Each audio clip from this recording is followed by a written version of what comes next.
mi pesa kwani hiyo pesa ni nize alishura yavuze ko yishura.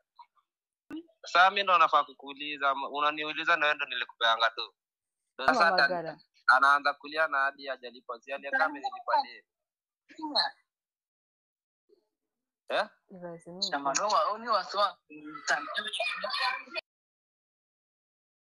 Wagwan guys, nizere ko mumeze neza, twe tumeze neza. Aha nta handi twongeye twagarutse, ni kuri Levis Family twongeye twagarutse. Rero uyu munsi mbere na mbere ntararenzaho dukore subscribe guys, dukore subscribe kugira ngo dukomeze kubana umunsi ku wundi. Nyine hari ukuntu nsigayemo ntindamo gatoya, nyine abantu bo kuri Levis Family bamwe nkabicisha irungu kubera ko hari ibintu nyine bimwe na bimwe bitabikunda, ariko ndashima Imana ko twongeye kugaruka hano hantu. Rero uyu munsi nshaka gukorera prank, gerageza ndebe, sinzi ko na phone yiwe iriho, ngerageze muhamagare numve ukuntu biri bugende.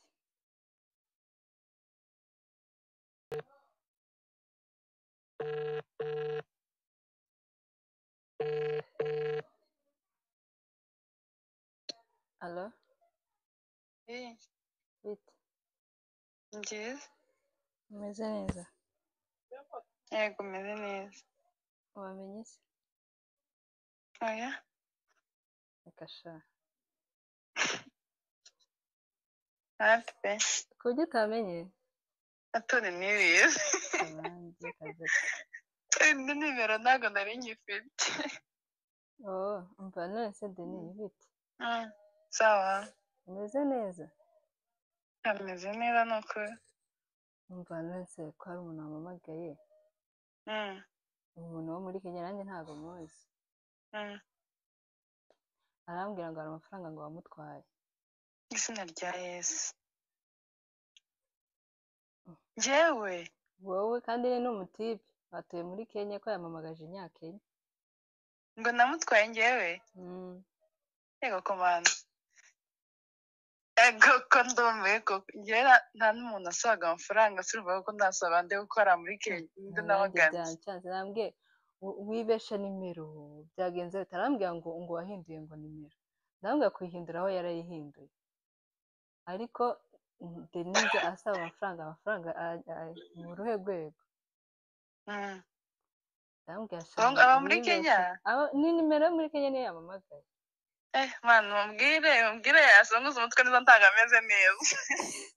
Cyangwa yanyibeshyeho pe ntago ego njyewe. None se ibaze ko arashaka amafoto. Nambwiye ba Denise ni benshi muri Kenya. Rero ntabwo wambwiye Denise ngo wabaga mu rugo. Ndabwira ifoto basi yiwe mpe kureba kubera ko hariya haba ba Denise benshi. Iyi foto yiwe mbona nyereje ifoto yawe. Ndabwira ndatungurwa. Shava nose ufite nimero ya basi uzime tuvugane, njye ndikumva ntawe kandi nta muntu muri Kenya nasaga amafaranga kuryo yaba hari pe. None uzi ikibazo ngo none ntago ngo waramukabye. Urumva igihe wamukabye kugeza ubu. Deni uri kujya na Deni mama. Mwese jewe njya hasi mpamagara mutimike ndabwira ibintu ndi kumva ntabwo bibaho. Vayi nyumvire nimba wowe uri kumva igiswahili neza ushaka kuba wenda ndi kwibesha. Mwambie akwe serious asicheze na mimi asicheze vitu vingine. Umva avuga undi muntu wewe ndipende akeneye amafaranga yavuga ariko jewe wapi pe. Uravugisha ariko nta muntu wigeze ukaba ntawe ego kumana ntawe nukuri. So nakaba ndi hari ahantu ko tubaze ko yansabye ngo nimero ngo ya papa wawe na mama wawe. Ndagadere kareka aba nshaka gutanga izo nimero Denise atabimbwiye. Rero mbwira nzimuhe cyangwa mbanze nguhe muvugane. Nyine mbwira ukuntu bigenze. Njye ntabwo afite neza ko ntawe nasabye. Uzimuhe ntariwe nashaka bavugishe ndabizi am serious, nta muntu asabye n'amafaranga yaraha. Sizi ko hasigaye hari ibintu byo kubeshera abantu, wabanje ukavugana nawe aho kugira ngo bibanze bigere ku babyeyi. Urumva nyine ni indi case nayo kubera ko ashaka gushiraho icyaha rero karoka kugeraho. Abantu ubu ngubu kubesha ni ugukozaho. hari niyo yavuga ngo wamutwaye 200 ariko nyine uri kumva nyine ko bari kubesha tu kubera ko ngenda biziko nta muntu wakaka amafaranga ngo uburyo ukaba amafaranga muri Kenya bagira abantu ukayatinda na su igihe cyose maze ngakibitekereza se bebe ayanga ukibazo ngo wahinduye ngo nimero ngo arakwandikira IG ngo ntumusubize ndanga se witwa nde basi IG akambwira ngo uramuzi ndambwira reka basi kubera ko njye ntari mfite nimero yawe ya ntuzi ya WhatsApp ndambwira reka nze nsabe mutumike nimero yawe noneho ngiye guhamagare gamubwire nimbaga muha nimero yawe cyangwa se nimba muha ya mzee cyangwa se muhi yawe muhaze muvugane kuko ashobora kuba ari umuntu uri kubesha tu ngo nabatubuzi rwose ariko no kuntuburira agenda atabire ku bandi ngo bafite njyewe amafaranga dukumye tujye yaguze ese rero kumva ngo waje nicyo kintu cyansekera ndaseka ndavuga ibintu ntibibaho ngo nayo mukabyo nzamusubiza ndaga Denise ugiye kumara umwaka inaha ibaze we njyewe mu kwa mbere mu gatatu harageze ariko serious mambie acheze kwa wengine nawe mvugane ubwo nyine muradiringa nawe ariko kabisa ideni ni hatari yego deni ngo nangaye so ayi ntago yigeze ambwira umubare narindi kumbwira we agahita ambwira ngo se ni pe namba yake ndabwira se uko ufite arakabitse nimba ari ideni akurimo azakwishura ariko reke kwihuta gutyo arabanza arankupa ariko anacaganya na Kikongo arabanza arankupa arongera arahamagara ndamubwira ariko nawe uri mu mikino pe ariko yari afite imva yari seriye ntabwo yari ari guseka ndi kwanza guseka kambwira ngo uko ni unateka nini hagati noneho apfuye mpetu na muhe na mwe yanjye tuvugane niba ego reka mbaze nde nimero iyi ngiyi ikoresha kuri WhatsApp hajya ni reka mwandike kuri WhatsApp hano ngo nimero ye maze mbiringe uzambwira tu niba ari umutubuzi cyane umutubuzi ego ko ndatekereza ngo nta muntu yagize amafaranga mba muri Kenya pe nanjye byanunguye reka muhe nimero yawe sawa Sasa mimi ndo nafaa kukuuliza, unaniuliza na wewe ndo nilikupeanga tu. Ndo zangu ziko wapi? Niko kama ndo mimi. Kijana ya not serious kabisa. Sasa mimi naweza piga namba kutoka wapi? Hadi sikujui. Kinaweza piga namba ya Rwanda kutoka Kenya nikitafutia. Mimi na wewe kwa nini jui wewe? Sikujui. Ukumbuki Manzi? Manzi. Manzi mgani? Mimi labda hii shughuli ifike hadi kwa wazazi. Mimi ndapiga hadi wazazi. Unaniomba doa hadi It's okay. Unabadilisha hadi namba. Surely. Nilibadilisha nilifika huko na toa in Kenya. That's why. So sasa na pesa yangu ndapata sawa. Sasa ndapata. Unafikiria mimi niko na oga pesa ngapi? Kwani hiyo pesa ni ngapi? Hiyo pesa ni ngapi? 1500 pesa kidogo. Aliepa hadi. Oh my goodness. Like cheki mimi. Za Kenya. Mimi nataka doza zangu. Ama hiyo shughuli ifike hadi kwa wazazi.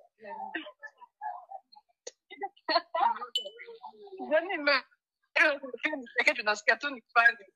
Ati ni fani? Mimi nipe pesa zako mimi nakujua. Online ni fani. Nakujua wapi? Mimi naweza guess number. Ni first time kusikia audio sauti yako. Ukumbuki na anaitwa Manzi. Manzi ni kwani napewa na Manzi wako. Ukumbuki Manzi? Wapi? manzini wengi. Wewe nilipe Hiyo pesa Kenya kuna yangu. mamanzini wengi.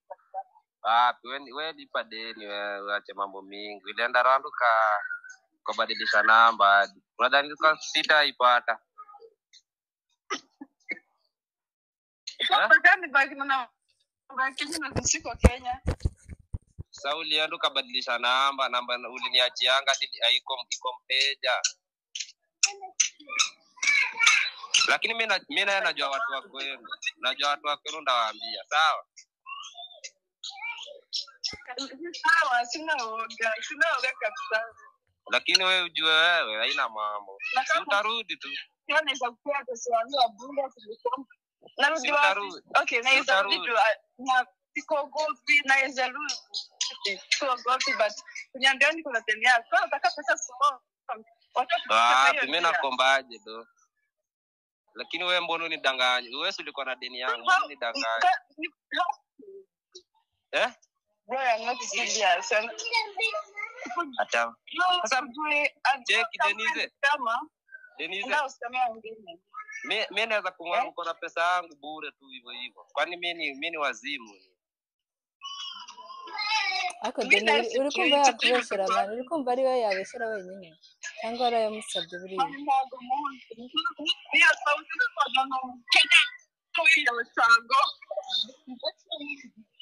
Cheki yako na doza. Kwani wewe ni Mkenya, ni Mkongo, ni nini? Wapi? Mimi ni Munyamurenge. Nese uyamusabye amafaranga agiye kuyakoresha. Mimi aliniambia sijui niko emergency. Mimi nikamwaido. Sasa yeye aliendanga Rwanda disjeli. Akatupanga hadi simu kadi. Sasa anajifanya Deni, kumbuka vizuri, akumbuke vizuri. Anajifanya kuruka ni. Kumbuka baadhi ya mtaditi manzi wewe. Mimi kwenye naisha hadi sikumbwe mimi tu lipa tu deni tu. Ulienda hadi ulikuwa ukatupadi namba ya Kenya wadai acha hizo. Sio unajitoa namba ya Kenya sikatai nilitupa. Mimi hadi najua jina zako mbili. Sio unajitoa maoro Denise. Imagine. Akuzi pe.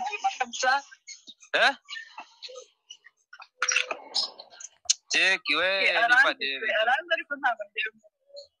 Sasa wewe nilikupea doza jifanye umesahau.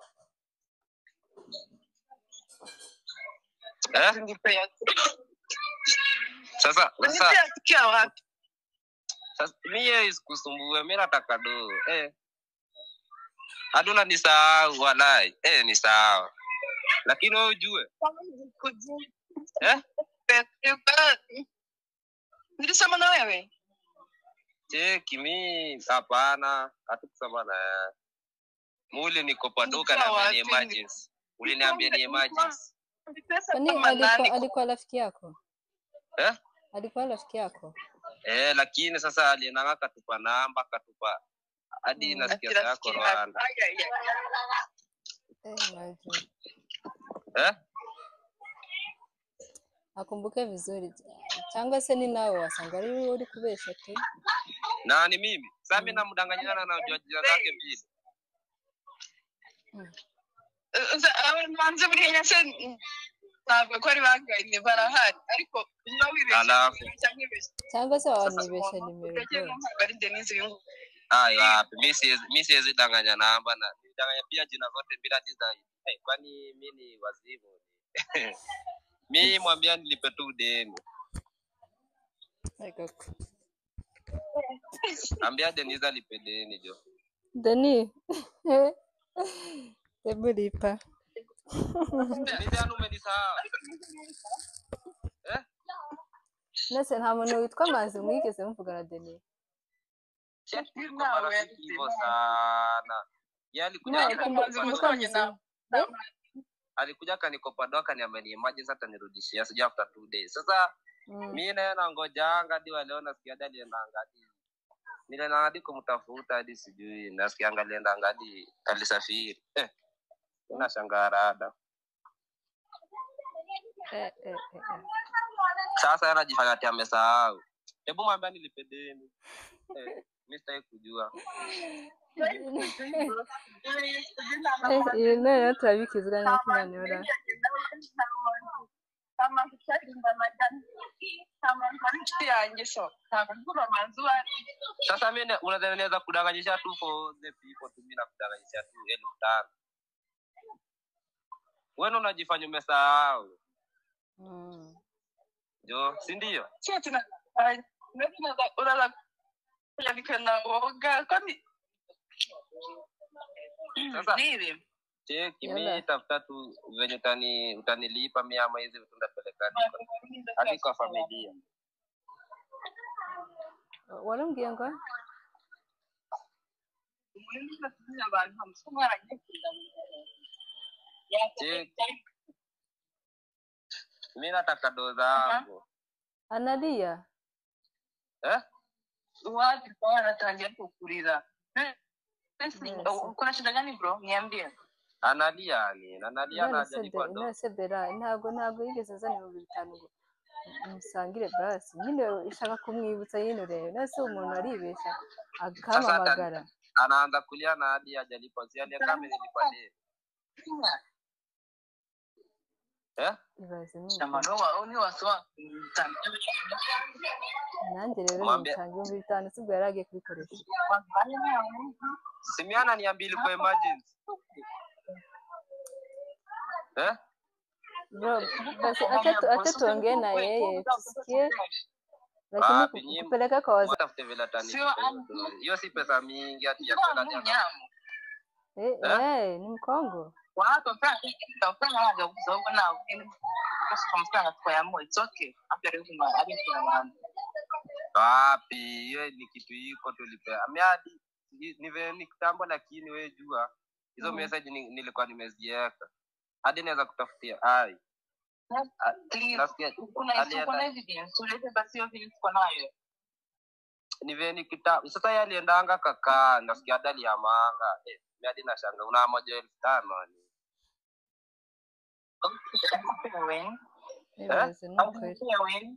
Kumepita miezi kadhaa. Sami si kwani mimi nilimpanga nikamkosa. Nese wewe kwa kutamwamagaye kera ukaciye amezi menshi. Namba alikuwa amenipea ilikuwa huko Kenya. Iko mteja. Sasa mimi hata ningejua hadi ilikuwa nimesema acha iende hivyo lakini sasa hivi nimepata namba yake ya Rwanda. Nasikia yako Rwanda. Ndebera. It is serious. Nana ya. Mwambie Denise mwambie arudi. Denise mwe telefone. Uwa mahoro Denise. Mimi namkumbuka. Kwani namdanganyishia? Leo kwa mwananje mwe nambi. Mbamba bera guys. Wow. Nilikuwa kumekira wapi? Check sabio pesa yangu napata Denise. Sina pesa yako kabisa. Nataka nini watu wengine enda utafutia watu wengine. Mimi sina pesa yako sawa. Sasa unaruka saa hiyo walai. After tunaruka. Sasa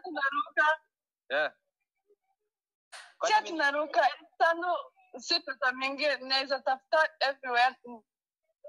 Sasa mbona ulienda niko na deni yako mimi?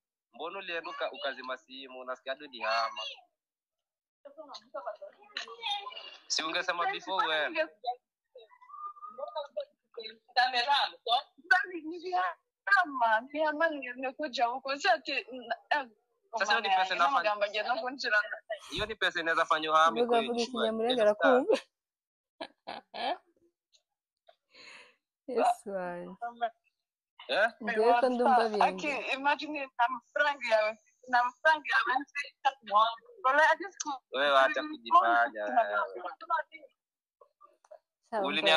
reka mbabwire sasa yule yanuka umva reka aje kutekerezaho yumve ko pisipite leo alipedeni 5,000 sana anasema kwa naye si alipo sawa reka nyine tuze kubivuganaho amafaranga 5,000 nagara amafaranga twagombye kuburanaho Rero tuzashaka lakini mwambie alifanya alienda hadi akazimadi simu akatupadi line mwambie alipede. Sawa, namwongelesha tutaongea na yeye tusikie. Sawa. Asante.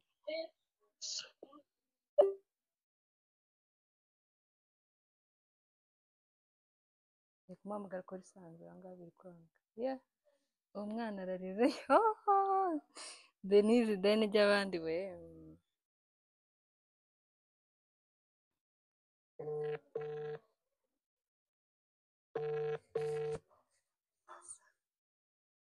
Hello, Deni. Umva mubwiye rero. Ureze imana ibintu byateye muri minsi. Ntawe ukimenye wasanga yifasha akakubeshera. Cyangwa se ari n'ukuri ntawamenye. Ariko nimba umutima uri guhamya neza ko ntayo watwaye. Aho kujya nyine ngo duteze abantu urabizi bisigaye bona ibintu bisigaye biri ku social media. Rero reka mbwire shaka 2500 shaka 2500 noneho tumwishure bive mu nzira. Aho kujya nyine ngo ateza akavuyo. Kandi nta nuwanze hano ngo manzi. Nanjye rero nico kibazo manzi nanjye nta mu manzi nzi hariya. Sinzi nimba tuye nketse ndatuyizo bya junction. Ariko hariya umoja ngenzi ko nta manzi uhaba. Ntawe uhari maze. Nico kibazo rero sinzi. Ngenda ndamubwira iwe abategereje tuzamuhamagara tumubwire nyine tumwereza amafaranga ntabwo ari amafaranga yateza umuntu ikibazo. Nzamwari mubwire basi ategereze mfe no kuyatanga basi kugira kuyatanga basi kugira ngo atuze siko twagana n'abajya no muri Kenya mana yaje. Umva ukuntu ari kuvuga. Ejo ndaramutse agukoreye ikintu kibi ugasanga ni ibintu muri Kenya ntawe ugihizera. Koko ako nyine ejo ndi basi nibwo nyine ukwezi kuzarangira basi ndebe ko nzayatanga ntabwo mvunya. Ntari bindi ndamuvugisha niyo ataba ari uku kwezi kwani araduharakisha se ibyo twari tubizi. Niyo ataba ari uku kwezi kundi twamwishyura nta birenze. Denise arishyura yavuze ko yishyura. Shamani tuzashaka amafaranga nyine tuyaguye. Tuzaya kwishura ariko nyine umenye ko wamubeshe. Wapi ntago namubeshe. Denise yagiye yankubye ideni arambwira ngo azishyura nyuma y'iminsi 2 ili kwa emergency. Sasa iwe alienda hadi ata nimero yo muri Kenya. Sawa.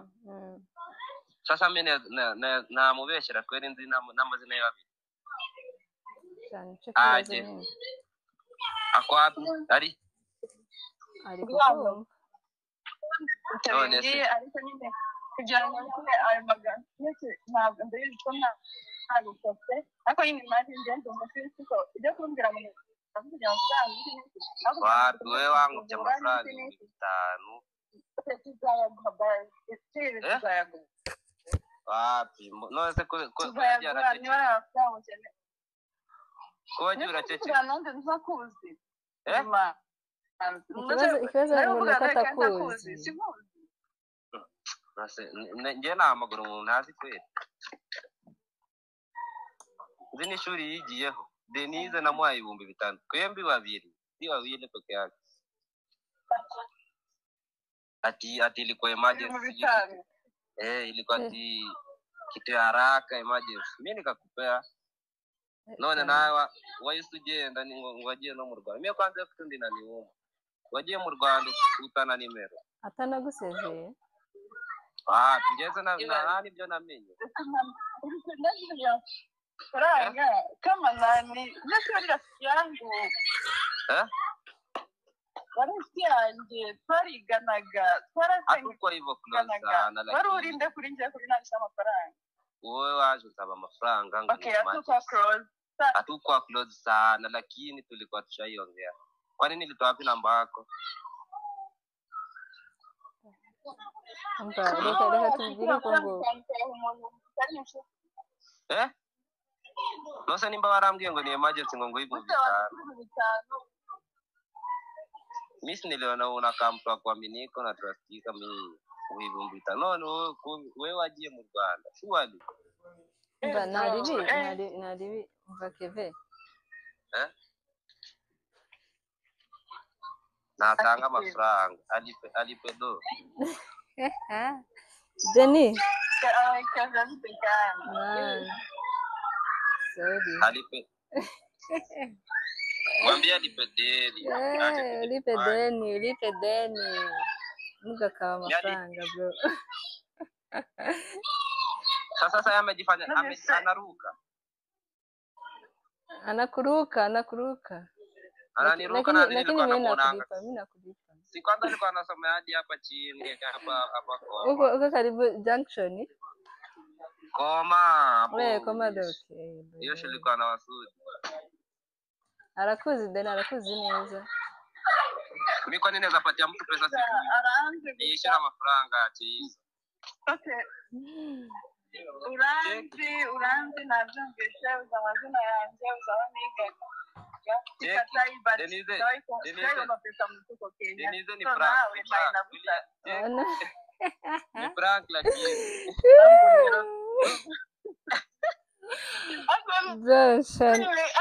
asanteni sana Keve urakoze cyane mwana urakoze pe Chakaza ndamuko Denis pesa ya wenyewe lipa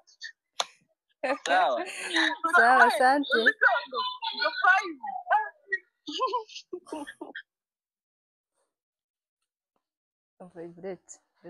uretse gato mpamagaye Denise Malize tumia nini kuna kamera